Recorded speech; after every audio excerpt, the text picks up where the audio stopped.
오늘 저희들에게 주신 하나님의 말씀은 요한복음 2장 13절에서 22절입니다. 하나님의 말씀 요한복음 2장 13절에서 22절입니다. 제가 한 절, 여러분이 한 절 교독하시고 마지막 절은 우리 합독하는 시간을 갖겠습니다. 13절입니다. 유대인의 유월절이 가까운지라 예수께서 예루살렘으로 올라가셨더니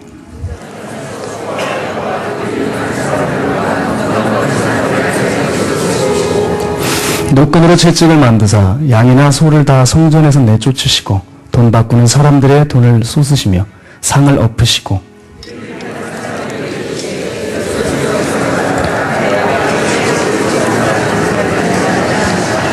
제자들이 성경 말씀에 주의 전을 사모하는 열심이 나를 삼키리라 한 것을 기억하더라.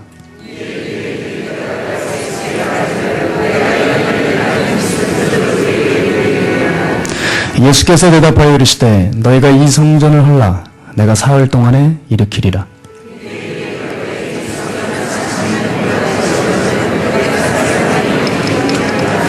그러나 예수는 성전된 자기 육체를 가리켜 말씀하신 것이라.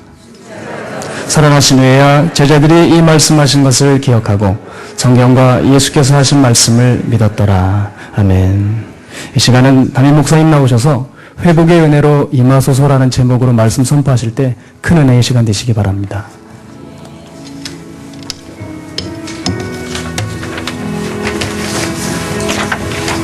우리 기도하겠습니다. 거룩하신 우리 하나님, 한 주일 동안도 우리를 눈동자같이 보호하여 주셨기에 우리는 이 예배의 자리에 나오게 되었습니다. 거룩하신 우리 하나님 아버지요, 우리들이 이 예배가 하나님 의미 있는 예배, 우리에게는 축복이고 하늘 아래는 하나님 아버지의 영광을 돌려드리는 살아있는 예배가 되게 하여 주시옵소서. 하나님, 이 시간에 수많은 교회에서 들은 예배를 드릴 겁니다. 아버지요, 아무리 많은 예배를 드려야 무슨 소용이 있겠나이까. 하나님이 받아주시는 거듭난 은혜의 예배들, 우리들의 신령과 진정으로 우리들의 생명을 깨뜨려 드리는 예배들이 되게 하여 주시옵소서. 하나님, 우리가 지금 이 시간에 드리는 이 예배를 통하여 우리들의 죄들이 다 드러나게 하여 주시고 죄 사함의 은혜가 임하게 하여 주시고 십자가가 우리들의 주인이며 하나님 예수 그리스도가 우리들의 삶의 모든 것이 되는 예배가 되기를 소원합니다. 결단하게 하여 주시고 가치관이 달라지게 하여 주시옵소서. 성령님이 이 자리에 임재하여 주셔서 이상한 기운이 우리들을 감싸게 하여 주시옵시고, 아버지여, 그동안 뜨겁게 하나님 기도해보지 못했으며 눈물 흘리지 못했으며 첫사랑을 잃어버렸던 그 모든 것들 다시 이 예배를 통하여 첫사랑을 회복하게 하여 주시옵시고, 다시 하나님 한없는 눈물을 흘리며 바른 마지막 남은 삶들을 그 길을 향하여 걸어갈 수 있는 결단의 은혜의 예배가 되게 하여 주시옵소서. 교회에서 드리는 모든 예배들마다 하나님 기뻐 받으시는 회개가 아버지여 불같이 일어나는 은혜의 예배들이 되어 이 강산을 변화시켜 주시고 다시 회복시켜 주시는 은혜의 예배들로 역사하여 주시옵소서. 그래서 정결한 그릇이 되어 하나님 앞에 기도할 때마다 치유와 회복의 은혜가 일어나게 하여 주시고 이 땅에서 하늘의 축복을 누릴 수 있는 하나님 은혜를 베풀어 주시옵소서. 그 예배가 되기를 간절히 소망하오며 구주 되신 예수님 이름으로 기도드렸사옵나이다. 아멘. 오늘 이 중고등부에서 저보고 자꾸 뭐를 좀 광고를 좀 해달래요. 그래서 이제 모르는 척하고 잊어버렸어, 뭐 잘 못 봤어 했는데 오늘 아예 설교하는 데다 앞에다 끼워놔가지고 청소년부 수련회 주제 살았니 죽었니 많은 기도와 후원을 부탁드린답니다. 아마 어려운 모양이에요. 정확하게 계산을 해가지고 주니 아마 상당히 어려운 모양입니다. 여러분들 중고등부 이제 자라나는 세대들 곧 수련회를 간다고 하니까 여러분들 눈에 띄면은 좀 이렇게 용돈이라도 좀 주면은 아마 풍성한 그런 수련회를 마치고 올 것 같습니다. 전주에는 이상하게 마가의 다락방에서 찬양 인도를 찬양 옆에서 서야 할 아이가 서질 않았습니다. 그리고 보이지를 않았어요. 마음속으로 괘씸하게 생각하고 아니 얘가 어딜 가가지고 이렇게 보이지도 않고 오지도 않나 하고 있는데 카톡으로 자기가 지금 있는 곳을 사진 찍어 보냈습니다. 봤더니 좋은 호텔이었어요. 호텔도 보통 좋은 호텔이 아니라 아주 1급 호텔이었습니다. 제가 얼마나 짜증이 났겠습니까? 너 어디야?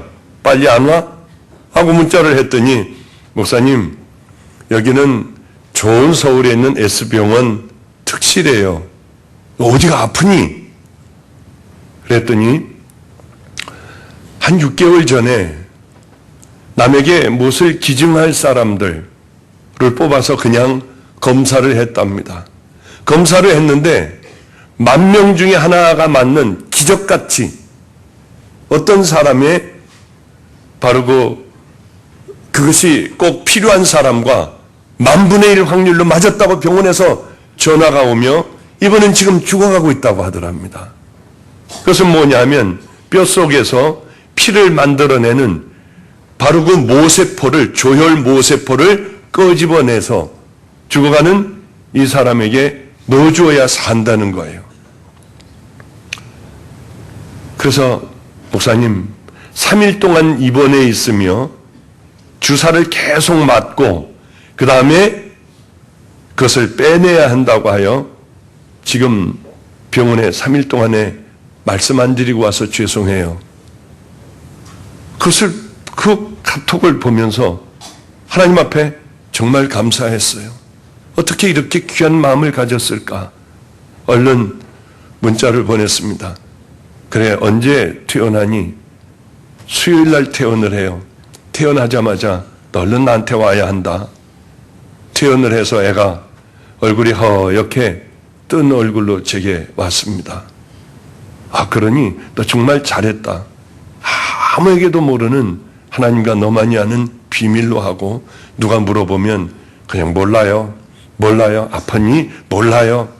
얼마나 고통스러우니? 몰라요. 무조건 모른다고 하고 내가 설교 석상에서 얘기하는 거는 괜찮아. 교인들과 은혜를 나누는 거니까 넌 무조건 물어보면 모른다고 해라.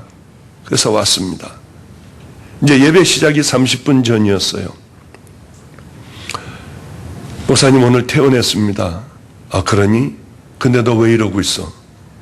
아, 예, 오늘 퇴원을 해서요. 야단을 쳤어요. 여자아이지만은 야단을 쳤습니다. 빨리 가서 너 성가대 가서 이 찬양 안 할래? 그래, 그거 뺐다고 해가지고 그거 다 빼냈다고 해가지고 너 이대로 있을래? 빨리 가서 찬양을 쓰라고 야단을 치며 마음은 너무나도 기뻤어요. 왜 그러냐면 마지막까지 힘들고 어려울 때, 설 수 없을 때 우리 주님이 가장 아름다운 모습으로 저의 찬양하는 모습을 보시겠다 하는 마음으로 얼른 올라가서 찬양을 하라고 했습니다.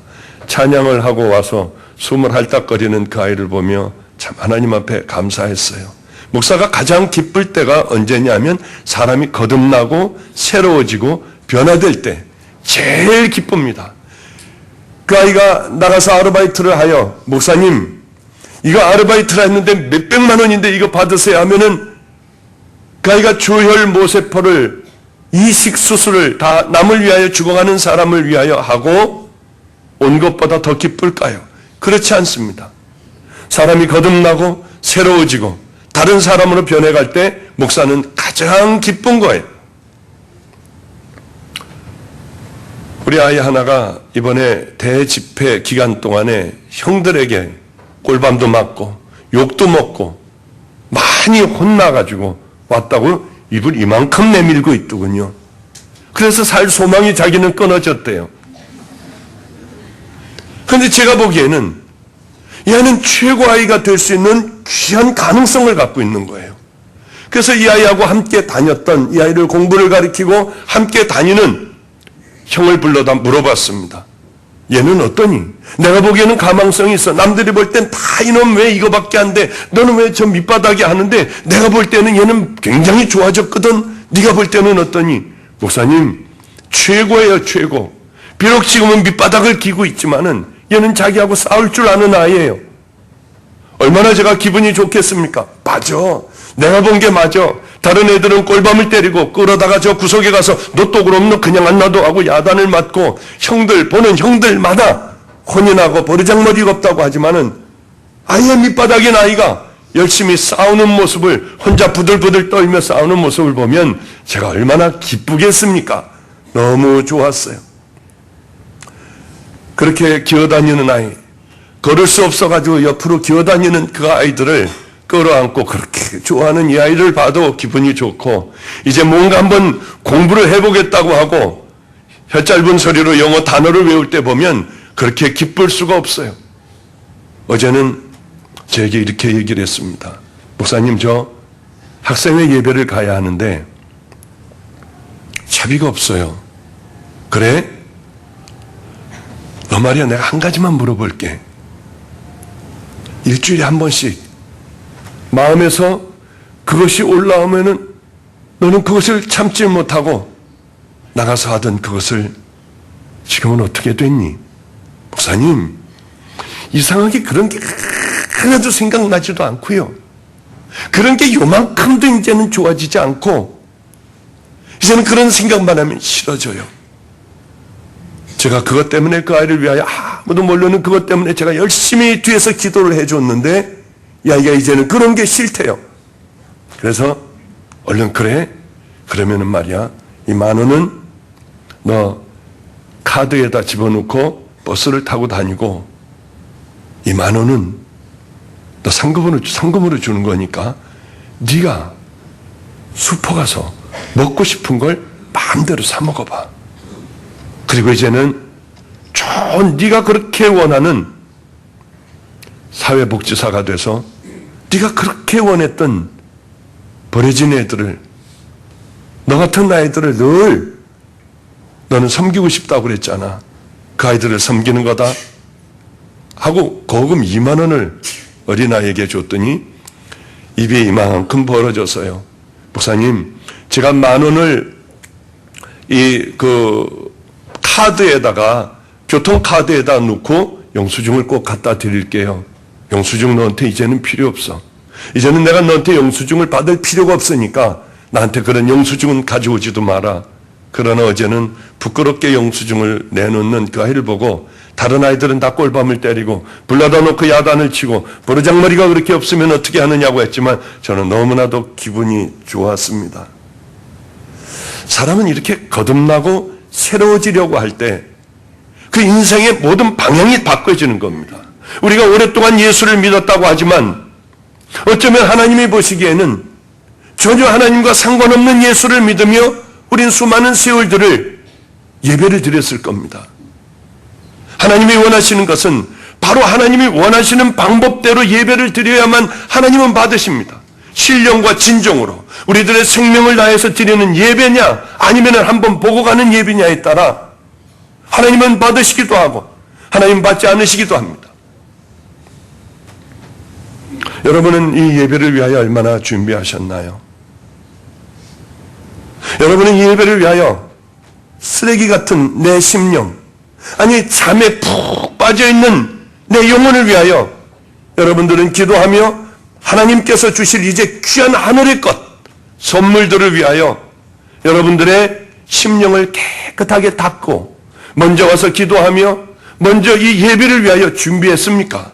만약에 정결한 믿음으로 여러분들이 준비를 하여 아름다운 믿음의 그릇, 이 귀한 그릇이 되었다고 하면 하나님은 분명히 오늘 하늘의 축복으로 여러분들에게 많은 것들을 담아주실 줄로 믿습니다. 더러운 오물통의 그릇을 가지고 우리가 하나님 앞에 나왔다면 지금 이 시간이라도 얼른 기도하세요. 하나님, 정결한 그릇으로 이 예배를 통하여 하나님이 부어주시고자 하고 우리에게 주시고자 하는 그것을 가득 채워주시옵소서. 그러면 하나님은 얼마나 귀하신 분인지요.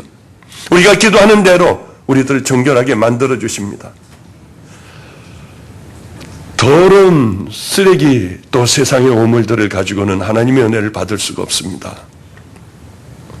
오늘 그런 얘기들입니다. 예수님께서 성전을 청소하신 말씀이요, 오물투성이인 동물들의 울음소리와 돈 바꿔주겠다고 하는 바로 그 더러움들을 다 몰아내신 그 말씀입니다.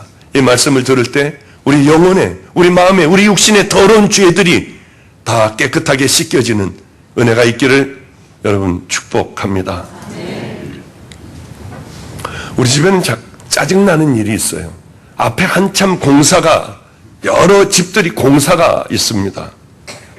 근데 이 사람들이, 인부들이 우리 집 바로 앞에 차들을 다 대놓고 담배들을 왜 그렇게 피고 뭘 먹은 껍질들을 우리 집 있는데 근처에다가 다 버리는지 아예 쓰레기장이 되어버렸습니다. 조용하고 깨끗하던 우리 집이 큰 공사들이 시작되면서 아예 주차해 놓을 데가 없이 되어버렸습니다. 우리는 정원은 작지만은 제가 아주 아름답게 좀 만들기를 소원했어요.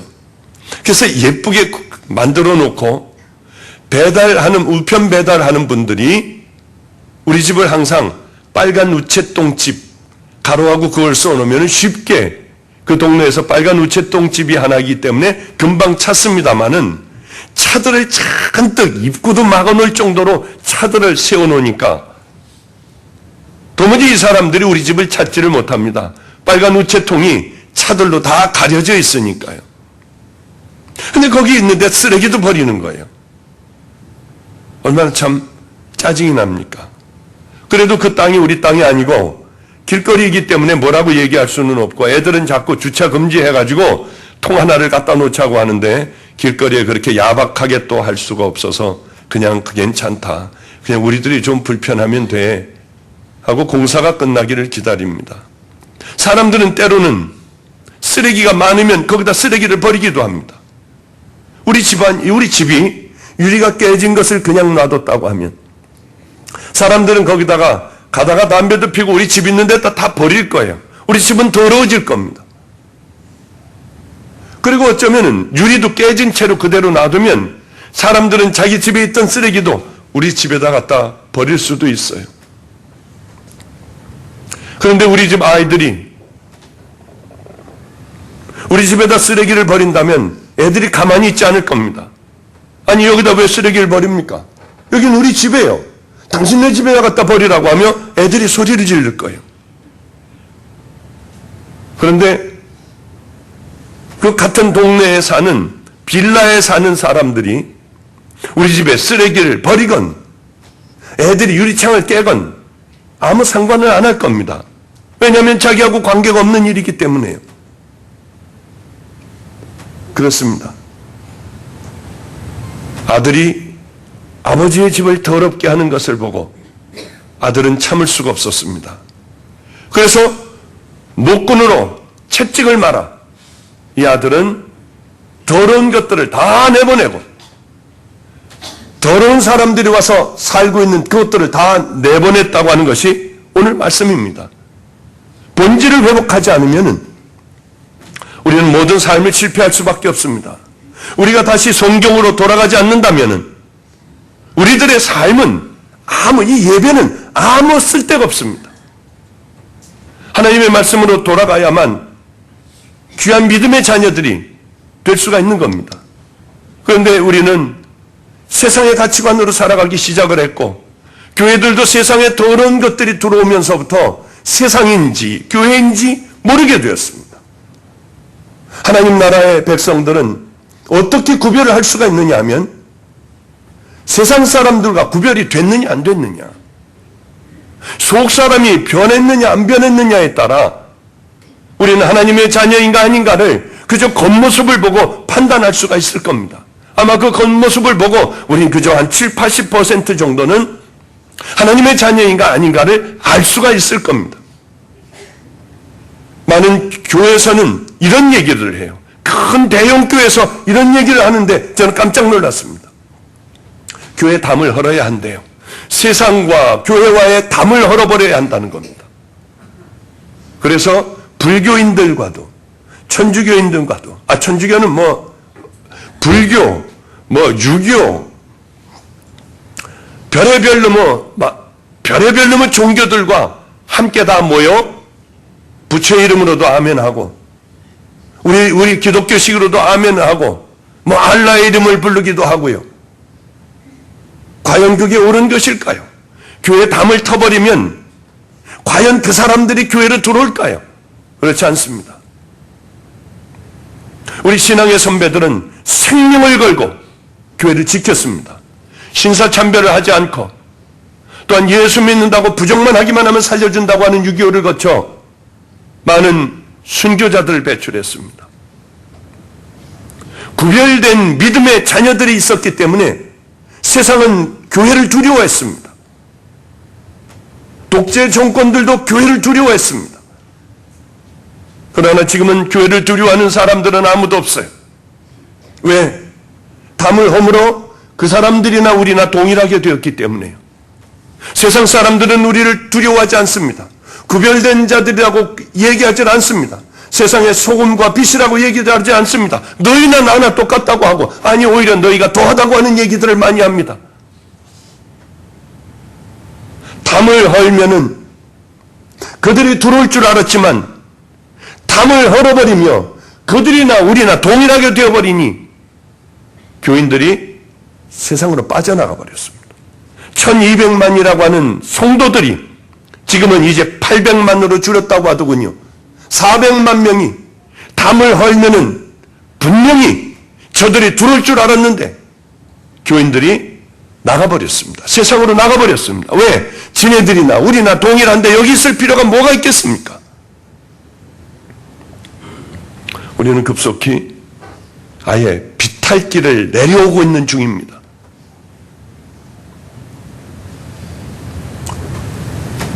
우리가 좁은 길을 가고 예수님의 말씀대로 그 은혜의 길을 걸어가면은 힘들고 고통스럽고 이런 무시무시한 길인 줄 압니까? 아닙니다. 하나님의 말씀에 순종하고 우리가 그 믿음의 길을 걸어가려고 할 때에 하나님께서 주시는 은혜와 그 축복은 세상의 쾌락과는 비교할 수 없는 우리는 큰 은혜가 우리에게 임하기에 세상이 우리를 죽인다 해도 능멸을 당한다 해도 가지고 있는 모든 것들을 다 뺏긴다 해도 아니 스스로 나눠주고 우리는 그 믿음의 길을 걸어갈 수가 있는 겁니다. 왜 그러냐 하면 한 번도 경험해보지 못한 그 귀한 하나님의 은혜가 있기 때문에 그렇습니다. 우리가 진정으로 이 길을 걸어간다면 믿음의 자녀들이 반드시 걸어가야 될 그 길을 걸어간다면 하나님은 우리에게 세상이 줄 수 없는 한 번 맛을 들리기만 하면은 절대로 놓칠 수 없는 죽음도 우리를 갈라놓을 수 없는 그 믿음의 길을 걸어갈 수가 있다고 하는 겁니다. 그 맛을 우리가 보지 못했기 때문에 그 은혜를 하나님 앞에 입지 못했기 때문에 우리는 세상적으로 나가고 비판과 판단을 하며 하지 말아야 될 일들을 덥석덥석하며 그렇게 부끄럽게 하나님 앞에서 살아간다고 하는 겁니다.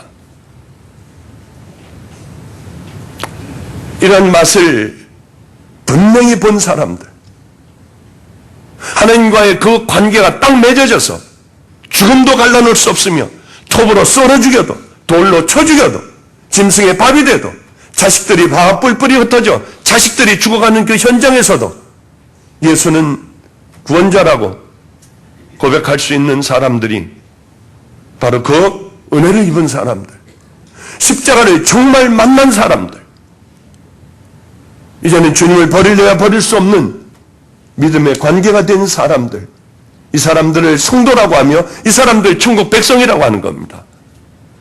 좋은 교회라고 하는 건 어떤 교회입니까?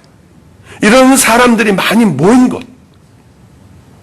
세상 사람들이 들어와, 겉모습만 기독교인인 이런 사람들이 들어와 하나님의 사람들로 거듭나는 그 교회는 참 좋은 교회입니다. 제가 이 교회 처음에 부임을 했을 때 도대체 어떻게 어디서부터 손대야 할지 참 걱정이 태산 같아 한숨을 쉬며 밤을 지새운 적이 참 많습니다. 이제는 우리 주님께서 여기까지 이끌어 주셨습니다. 그래도 해도 잘 안 되고 힘도 빠져 있고 하던 차에 한 성도님이 저를 찾아오셨습니다. 그 성도님은 제가 볼 때 그래 방주교에서 몇 번째 안 되는 행복한 가정이구나. 왜냐하면 남편은 학교 선생님이고 아내는 피아노 학원을 하며 아들 하나, 딸 하나, 공부 잘하는 아주 신실한 두 아이를 두고 그저 하나님밖에 모르는 성가대에 또 성가 지휘를 하며 이렇게 아름다운 가정을 이루고 살아가던 분이었습니다. 그분이 어느 날 제 방으로 사무실로 들어와서 이런 얘기를 하는 겁니다. 목사님, 학교를 이제 사표를 내야겠습니다. 사표 내면 뭐 하시려고요? 선교사로 좀 나갔으면 좋겠습니다. 지금까지는 나를 위하여 살아왔고 내 가정을 위하여 살아왔으니 이제는 하나님 나라를 위하여 좀 살아가겠다고 하는 겁니다. 정말 저분이 사표를 내고 다 할까? 어느 날 돌아와 아내도 학원 다 정리하고 저도 다 사표를 다 내고 그랬습니다. 그리고 선교 훈련을 받고요. 어느 날 캄보디아로 떠나가게 되었습니다. 가면서 하는 말씀이 참 제게 큰 도전이 됐어요. 목사님, 저는 몇 개월만 있으면은 평생 연금이 나옵니다. 그런데 저는 이 연금을 포기하고 갈 겁니다. 아니, 왜 연금을 포기합니까? 선교사 사역을 하려면 평생 돈이 필요할 텐데 그 돈을 왜 안 받습니까? 목사님, 주님보다도 연금을 의지할 것 같아요. 그리고 또 하나는 빨리 사역지로 들어가고 싶어요. 연금을 받는다고 이 땅에서 기다리고 싶진 않아요. 얼른 들어가라고 했습니다. 맞아요. 하나님이 이것을 포기한 당신에게 귀한 물질적인 축복을 주겠구나 생각을 했습니다. 그래, 맞아. 내가 여기 와서 헛일은 한 건 아니야. 하나님의 자녀들로 거듭나고 그래, 그 맛을 아는 하나님의 은혜를 입은 자녀들이 이렇게들 여럿들이 있구나 하는 생각을 하고 참 기뻤습니다. 사단은 자꾸 우리에게 부정적인 걸 집어넣어줍니다. 한 번에 큰 엄청난 잘못된 죄를 우리에게 앞에 갖다 놓는다면 넘어질 사람 없지만은 작은 것들을 자꾸 줍니다. 성도들을 자꾸 변질시켜버립니다. 목회자들을 변질시켜버립니다. 가치관을 다르게 하여 세상에 있는 더러운 가치관들이 교회에 들어오게 합니다. 적은 것들이 들어오기 시작을 하며 의식하지 못하던 차에 어느덧 깜짝 놀라 깨어보면 우린 너무나도 하나님 말씀하고 동떨어진 곳으로 왔습니다. 얼마나 무서운지 모릅니다. 예수님 당시에도 사단은요, 예수님을 공격하기 시작을 했습니다. 교회들을 공격하기 시작을 했습니다. 다른 공격이 아니었습니다. 유월절 이름에 유월절이 가까운지라 예수께서 예루살렘으로 올라가셨더니 성전 안에서 소와 양과 비둘기 파는 사람들과 돈 바꾸는 사람들이 앉은 것을 보시고 유월절이 됐습니다. 하나님 앞에 헌금을 해야 돼요. 하나님 앞에 제사를 드려야 합니다. 그런데 이 예루살렘, 이스라엘을 지배하고 있었던 로마의 돈을 가져다 하나님 앞에 드릴 수는 없었습니다. 가이사의 얼굴이 새겨진 지폐와 동전을 하나님 앞에 드릴 수 없었습니다. 얼마나 아름다운 생각입니까? 그래서 돈을 바꿨습니다. 데나리온을 세겔로 바꿨습니다. 성전 안에서만 쓸 수 있는 돈을 바꿨습니다. 돈 바꾸는 사람들이 앉아서 1대1로 바꿨어요. 100원이면 100원으로 바꿔주고 10,000원이면 10,000원으로 바꿔줬습니다. 그러나 이들이 이제 월급이 필요했어요. 그러면 1.1대1로 바꿔라. 아마 이렇게 시작을 했을 겁니다. 그래서 하루하루 바꿔주다 보니 그저 자기들의 겨우 쓸 돈이 되었을 거예요. 그런데 문제는 6월절이 가까워 100만 명, 200만 명의 이스라엘 백성들이 몰려들기 시작을 했습니다. 가만히 한번 돈을 바꿔주다 보니 이게 어마어마한 거예요. 가만히 제사장들이 보니 너무 많은 어마어마한 돈이 돌아갈 것 같아 월급을 주고 이것을 다 가져왔습니다. 이 맛이 얼마나 가장 별 볼 일 없었지만 이 맛이 얼마나 기가 막힙니까? 그래, 1.1이 아니라 1.5로 하면 5배야. 2대1로 하면은 야, 엄청난, 이게 10배가 되겠구나. 이런 계산을 하기 시작하며 성전에서 돈을 바꿔주는데 2배, 3배, 4배, 5배로 바꿔줬습니다. 이것을 비율을 높일 때마다 제사장들은 어마어마한 돈을 가지게 되었습니다. 가만히 보니 이것 가지고 성이 안 찼습니다. 짐승을 가져오는 것을 보니 멀리서 하나밖에 없는 송아지를 끌고 와 하나님 앞에 드리려고 하는 그 송아지를 보니 풀도 먹지 못하고 몇 달 동안 제대로 먹지 못하여 삐쩍 마른 거예요. 이건 안 된다고 하는 겁니다. 돈을 더 주면은 토실토실한 이 송아지로 바꿔줄 테니 바꾸자고 하는 겁니다. 어쩔 수 없이 돈을 더 내고 돈을 바꿔주기 시작을 했어요. 이게 기가 막힌 맛인 겁니다. 세겔로 바꿔주는 정도가 아니라 때로는 16배까지도 풍리를 취하며 어마어마한 돈을 가지게 되었습니다. 자, 행복할까요? 과연 많은 것을 소유하여 행복할까요? 제사장은 가난해야 돼요. 교회는 가난해야 돼요. 교회는 나눠주고 또 나눠줘서 더 이상 나눌 것이 없는 교회가 되어야 합니다. 이 땅의 목사들은 가난해야 돼요. 제사장이 부자였다고 목사가 부자가 될 수가 있습니까? 우린 예수님을 닮으면 됩니다. 교회에서 제일 별 볼 일 없는 사람들이, 제일 가난한 사람들이 목사가 되어야 해요.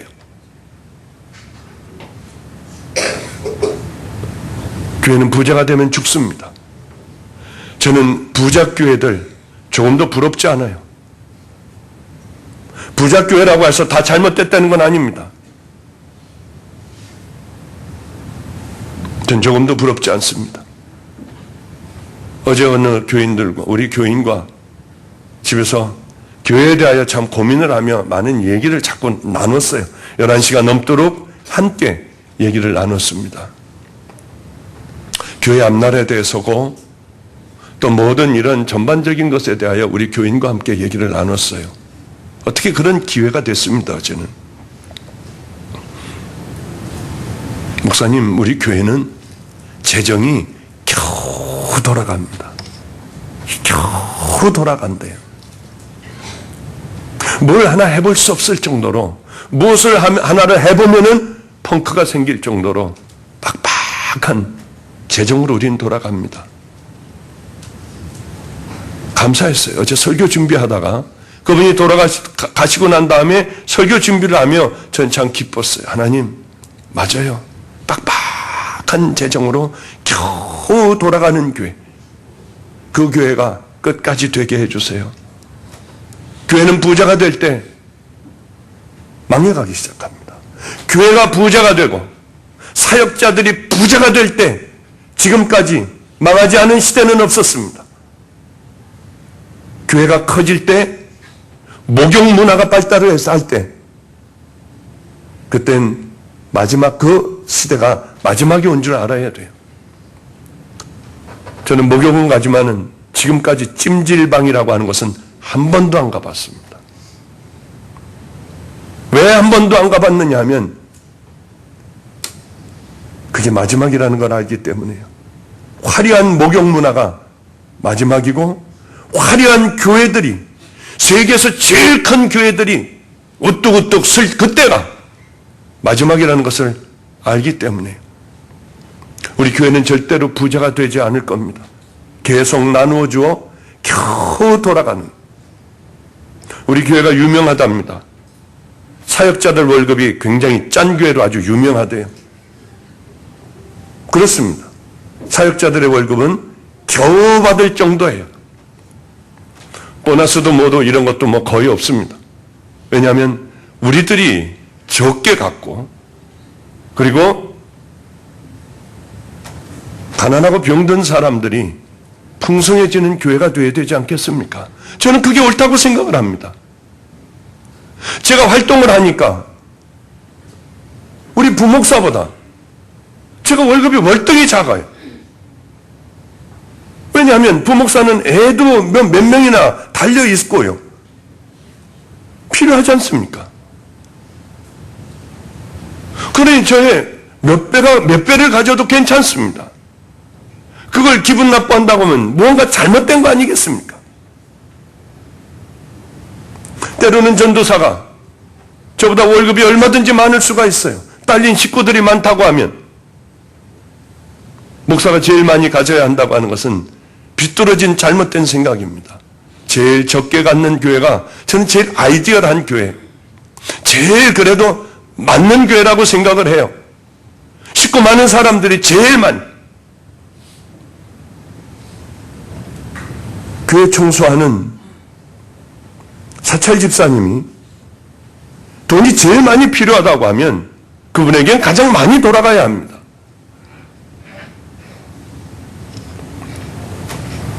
우리는 이런 것들과 작은 것들과 싸우지 않는다면 사단은 영락없이 공격하여 우리를 변질시켜버립니다. 맞아. 목사는 제일 좋은 차를 타고 다녀야 돼. 제일 월급을 많이 받아야 돼. 제일 좋은 옷을 입어야 해.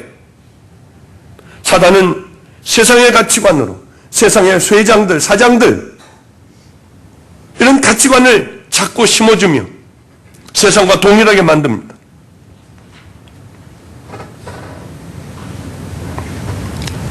우리는 세상과 다른 믿음의 길을 걸어가야 돼요. 예수님은 성전으로 들어갔습니다. 바로 그러한 때 성전으로 들어갔습니다. 기도 소리가 나야 할 교회가 가난하고 병든 사람들을 도우며 복음을 전파해야 되는 교회가 짐승 소리가 나며 돈 바꾸는 소리가 났습니다. 동물들의 오물들이 가득했습니다. 예수님은 어떻게 하셨습니까? 예수님은 자기 자신이 십자가에 못 박는 자들을 향해서도 티끌을 날리며 고개를 흔들며 예수를 조롱하는 자들을 향하여서도 저들을 용서해달라고 하셨습니다. 가늠하다 걸려온 여인은 돌에 맞아 죽어야 합니다. 나도 너를 정죄하지 않으니 다시는 가서 그러지 마. 그러나 아버지의 집을 더럽히는 자들은 용서할 수가 없어 노끈을 채찍으로 급하니까 만들어 그들을 상을 업기 시작을 했고 그들을 향하여 등어리에 채찍을 내려치기 시작을 했습니다. 아버지의 집이 더럽혀지는 것만큼은 우리는 허락해서는 안 됩니다. 예수님께서 바로 우리의 예배에 참석하신다면, 이 세상의 교회 예배에 참석하신다면 예수님은 과연 어떻게 하실까? 혹시 채찍을 말아 박 목사의 등어리를 먼저 치지 않으실까? 여러분 한번 스스로 생각해 보십시오.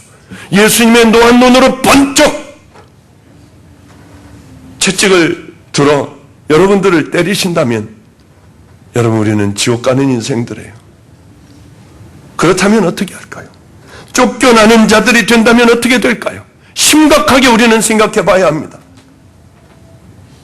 강대상에서는 회개가 선포되어야 돼요. 예수 그리스도의 보혈이 선포되어야 됩니다. 돌아오는 탕자들이 있어야 합니다. 설교를 듣고 가슴을 치며 내가 죽일 자라는 것을 알아야 합니다. 그러나 당뇨병과 고혈압에 걸린, 성인병에 걸린 이들에게 축복을 주는 거예요. 예수님은 분명히 말씀하셨잖아요. 부자가 천국 들어가기가 얼마나 어려운지 낙타가 바늘기 들어가는 것보다 어렵다. 그런데 교회가 부자가 축복이라고 해요. 지옥 가는 바로 그 길을, 바로 그 고깃덩어리들을 던져주는 겁니다. 교인들은 그것을 안 주면 도망을 가버려요. 바로 그것을 주는 곳으로 갑니다. 우리가 얼마나 죄인인가를 깨닫고 십자가의 보혈로 용서받은 죄인의 자리로 좁은 길을 가야 하는 것을 가리켜야 함에도 이 땅에 박수 받는 길을 가리켜요. 예수를 등에 업고 돈을 벌려고 해요. 교인들은 버려질 대로 버려졌습니다. 교회를 다스려 나가는 정치하는 사람들은 기가 막힌 탐욕으로 바로 교회 안에서 온갖 것을 다 팔고 있어요. 예수님이 이 시대에 교회에 들어오신다면 무엇부터 먼저 하실까? 진노하실 겁니다. 우린 거듭나야 돼요. 하나님을 기쁘게 해드려야 돼요. 이 말씀을 하고 마치겠습니다. 우리 교회에 학원하는 분이 계세요. 다행히 우리 아이를 맡아주셔서 그 아이는 새벽 기도를 끝내고 나면 학원의 문을 열고 들어가 그곳에서 공부를 합니다. 밤 10시가 되어지나 아이는 나와요. 잠도 3, 4시간밖에는 자지 않으며 귀한 하나님의 뜻을 이루려고 어린아이가 공부를 합니다. 저에게 그분이 학원 선생님이 전화를 하셨습니다. 목사님, 가히 혹시 밥값을 잘 안 주시나요? 아닌데 하루에 8,000원씩 주는데요. 두 아이를 16,000원을 하루에 밥값으로 주는데요. 근데 얘가 삼각 김밥 하나만 먹는데요. 한참 자라나는 아이, 고등학생이라 그렇게 먹성이 좋은 아이가 김밥 하나만을 먹는데요. 그래요? 제가 한번 좀 알아보도록 하겠습니다. 오늘은 뭘 먹었나요? 오늘 저녁에는 김밥 작은 거 한 줄을 먹고 말았습니다. 아침은 굶고요.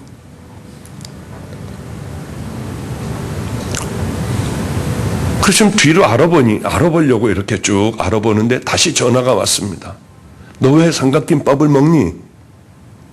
너 그럼 내가 목사님에게 일른다 했더니 얼른 일르지 말아 달라고요.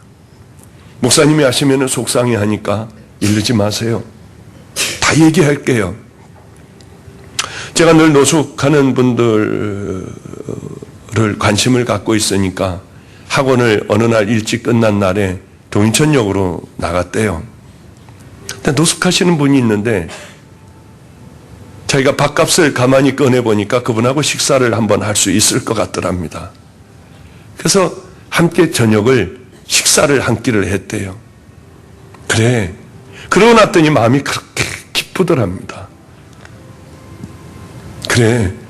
일주일에 한 번씩, 2번씩 저 아저씨들하고 식사를 해야겠다. 내가 다음 주에 또 올게요. 하고 돌아왔는데 돈을 구할 길이 없으니까 그래. 삼각김밥 하나를 먹으면 저 아저씨들과 또 다음 주 식사를 할 수가 있겠구나 하고 하루에 김밥 하나하고 또 한 끼는 그저 김밥 한 줄로 그렇게 때웠다고 하더래요. 목사님, 사실은 이러이러한 일이 있었습니다. 그냥 뒤에서 좀 알아주세요. 걔가 절대로 목사님에게 얘기해서는 절대로 안 된다고 했어요. 제 마음이 그 밤에 기도할 때 어떻겠습니까? 참 고마웠어요. 이 아이를 위하여 제일 많이 기도를 해주지 않겠어요? 이 아이를 위하여 기도할 때는 마음이 무너지는 마음으로 제가 기도를 하지 않겠습니까? 정말 간절한 마음으로 하나님 앞에 기도하지 않겠어요? 그 아이를 불렀어요. 모르는 척 했습니다. 그냥. 너 왜 요즘 그렇게 말랐냐? 뭐 좀 잘 먹어요, 목사님. 그래서 5만 원을 가만히 손에다가 줘줬어요. 이게 뭐냐요? 전 돈 같은 거 하나도 필요 없어요, 목사님. 아니야. 그냥 너 필요할 때 써라. 내가 주고 싶어서 그래. 그리고 2주 내지 3주에 한 번씩 내가 5만 원씩 줄게. 이 아이에겐 상상할 수 없는 많은 돈이에요. 다른 아이들에게는 그렇게 하지 않아요. 저는 늘 공평하려고 아주 애를 쓰기 때문에, 그러나 그 공평한 마음도 다 무너져 버렸어요. 그 얘기 가운데는. 저를 이렇게 기쁘게 한 그 아이, 제 진심으로 도와주고 싶고 무엇이든지 가장 먼저 그 아이가 생각이 났습니다. 그 아이는 저에게 처음에 저를 봤을 때 참 제가 많이 혼내준 아이예요. 이래서는 어떻게 하니, 저래서는 어떻게 하니. 그러나 이제는 제 기쁨을 주는 아이가 되었습니다. 이런 생각을 밤에 그 아이를 위해 기도하다가 했습니다. 그래, 나도 하나님 앞에 이런 기쁨을 드리는 삶을 살아야 하는데, 내가 주님 앞에 이 기쁨만 드린다면은 주님 얼마나 좋아하실까? 우리들은 지금 예수님께서 채찍을 말아, 노건을 말아 채찍을 만들어 쳐낸 것이 그 당시에는 그 성전이었지만, 예수님이 십자가에 돌아가시고 난 후에 우리들이 십자가를 정말 만난다고 하면 우리들은 성전이 되는 겁니다. 이 교회가, 이건 예배당입니다. 우리가 성전이라고 하셨습니다. 우리들 마음에는 무엇이 있을까? 생각을 해보면 소와 양과 그 오물들과 장사치들이 우리 마음속엔 다 있어요. 박 목사의 마음에도 가득 차 있어요. 그래서 기도할 때마다 늘 회개밖에는 안 해요. 한숨밖에는 나오질 않아요. 그러나 우리가 절망하고 실망하지 않을 것은 우리에게는 십자가가 있다고 하는 거죠. 십자가를 붙들기만 하면 우리를 정결하게 씻어주시고, 다시 넘어졌어도 십자가에 못 박힌 그 손을 내미실 때 그 손을 붙잡기만 하면 주와 어쩔 줄 모르며 환하게 웃으시며 다시 우리를 일으켜 주시는 그 주님 믿고 우리는 여기까지 오지 않았습니까? 예수님이 성전을 청소하셨듯이 우리 마음을 청소하여 주시옵소서. 비록 넘어져도 다시 일어나 우리를 다시 씻어 주시옵소서. 오늘 이 시간에 우리가 기도하며 잠자는 영혼들이 깨우길 바랍니다. 새로이 거듭나며 이제 이렇게 수도 없는 많은 날들을 예수를 믿는다고 하고 우리가 왔지만은 이제는 돌이키게 하여 주시옵소서. 잠자는 영혼이 깨어지게 하여 주시옵소서. 감겼던 눈들이 다시 띄어지게 하여 주시고, 주님 나라를 향하여 이제는 청소된 믿음의 자녀들로 후반전을 잘 아름답게 살아가는 믿음의 자녀들이 되게 하여 주시옵소서. 우리 한번 뜨겁게 우리들의 신령과 진정으로 하나님 앞에 기도하는 시간 갖겠습니다. 기도하겠습니다. 거룩하신 우리 주님, 우리를 붙들어 주시옵소서. 우리를 불쌍히 여겨 주셔야 합니다. 하나님, 자는 심령이 깨게 하여 주시옵소서. 온전한 믿음의 길을 걸어가기를 간절히 바랍니다. 하나님, 흔들어 주시옵소서. 성전을 청소하신 예수님, 우리들의 심정을 청소하여 주시고 우리들의 마음을 청소하여 주시옵소서. 믿음의 길을 가기를 간절히 바랍니다. 아버지요, 수많은 세월들을 그렇게 살아왔으나 이제는 믿음으로 걸어가게 하여 주시고 우리도 거듭나는 믿음의 삶을 살아가게 하여 주시옵소서. 우리 주님 붙들어 주시옵소서. 아버지요, 목사는 목사대로, 집사는 집사대로, 교사는 교사대로 우리 모두가 다 하나님 우리 스스로를 돌아보게 하여 주셔서 하나님 우리들을 보시기에 주님이 어떠실까 깨닫고 알게 하여 주사 믿음의 길을 걸어가게 하여 주시옵소서. 우리는 이제 바른 길을 걸어가는 믿음의 자녀들이 다 되게 하여 주시옵소서. 우리 주님이 붙들어 주시길 바랍니다. 교회가 변화되게 하여 주시고 우리가 살아나게 하여 주시고 우리가 올바른 믿음의 길을 걸어가게 하여 주시옵소서. 믿음의 은혜의 길, 아름다운 믿음의 은혜 길, 하나님 그 길로 한 심령도 빠짐없이 걸어가게 하여 주시옵소서. 아멘, 아멘.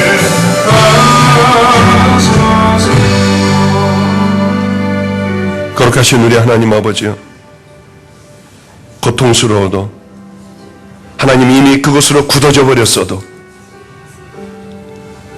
하나님 다시 주님 나라를 향하기를 소원합니다. 언젠가는 마음껏 그것을 향하여 달려갈 수 있는 우리들의 영적인 굳어진 다리와 우리들의 굳어진 심령으로 하나님 그날을 꼭 허락하여 주시사 우리들의 후반전의 삶은 달려가는 인생들이 되게 하옵소서. 축복.